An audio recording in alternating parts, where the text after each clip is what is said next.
पुढची बातमी आहे कराडच्या संपत्तीबाबतची। परळी आणि बीडमध्ये गुन्हेगारी मार्गाने कमावलेला पैसा वाल्मिक कराड आणि त्याच्या टोळीने राज्यातल्या वेगवेगळ्या शहरांमध्ये गुंतवल्याचा आरोप होतोय। त्यातूनच पुण्यातील फर्ग्युसन महाविद्यालयाच्या समोर असलेल्या इमारतीमध्ये वाल्मिक कराड आणि टोळीने 25 कोटी रुपये खर्चून 6 ऑफिस विकत घेतल्याचं बोललं जात आहे। याच इमारत परिसरातून आढावा घेतलाय आमचे प्रतिनिधी मंदार गोंजारीने। फर्ग्युसन महाविद्यालयाच्या बरोबर समोर असलेल्या या व्यावसायिक वापरासाठीच्या इमारतीमध्ये वाल्मिक कराड, त्याच्याशी संबंधित असलेली एक महिला आणि विष्णू साठे यांच्या नावाने 6 कार्यालयीन कामकाजासाठीच्या जागा अर्थात ऑफिस स्पेसेस बुक करण्यात आल्यात आणि त्यासाठी 25 कोटी रुपये मोजण्यात आल्याचा दावा होतोय। हा आता करार या पातळीवरती असलेला व्यवहार आहे, कारण आपण जर पाहिलं तर या इमारतीचं काम अद्याप पूर्ण व्हायचं आहे।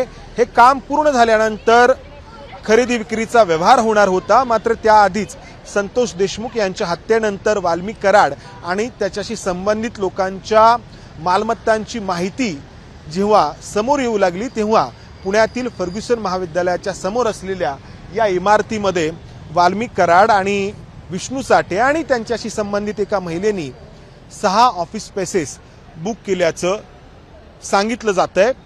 या ठिकाणी पर स्क्वेअर फीट 40,000 रुपये असा दर आता या फर्ग्युसन कॉलेज रस्त्यावरती असलेल्या व्यावसायिक वापराच्या जागांसाठीचा आहे आणि त्यातून 25 कोटी रुपये मोजण्यात आल्याचा दावा करण्यात येतो आहे। वाल्मिक कराड आणि त्याच्या टोळीची पाळमुळं परळीमध्ये आहेत, बीडमध्ये आहेत आणि या मुळांचा आधार घेत या टोळीने मुंबई, पुण्यासह इतरही अनेक शहरांमध्ये त्यांची अशी व्यावसायिक साम्राज्य उभारली आहेत आणि ही व्यावसायिक साम्राज्यच त्यांच्या दहशतीला आर्थिक पाठबळ देण्याचं काम करतायत। वर्षानुवर्ष, पिढ्यानपिढ्या हा जिल्हा ऊसतोडणी करणाऱ्या मजुरांचा जिल्हा म्हणून ओळखला गेलाय।